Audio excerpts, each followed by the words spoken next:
চিন্তা করো, লক্ষ লক্ষ টাকার গোল্ড আমাকে দিয়ে পড়ায়, প্রমোট করায় স্বর্ণদা জুয়েলার্স, আর তারই সাথে দুই পাশে শুনতেছে, ঝগড়াও করতেছে, ঠিক আছে? এবং তারই সাথে বলবে শুধু কি জানো, বলবে যে গোল্ডেন লাইফ করে বর্ষা আপা কেন হাজার হাজার টাকা নেয়, 30,000 40,000 টাকা দিয়ে গোল্ডেন লাইফ করায়, কেন বর্ষাপাড়া দিয়ে লাইফ করায়, গোল্ডেন লাইফ করায়, কি লাভ? লাভটা আসলে ওনারাই জানে। 1.5 ঘন্টা নন স্টপ মাউথ স্টেশনের মধ্যে শুধু কথাই বলে গেছে।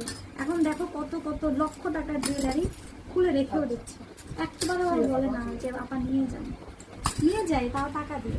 আজকেও টাকা দিয়ে নিব। সো গাইস, তোমাদের জন্য বলি, আমাদের কিন্তু বর্তমানে স্বর্ণের ঘড়ি এসে দাঁড়িয়েছে। আমি লাইভ চলাকালীন এই ঝুমকাটা দেখো, একদম আমারটাই হুবহু, মাত্র 1,11,000 প্লাস।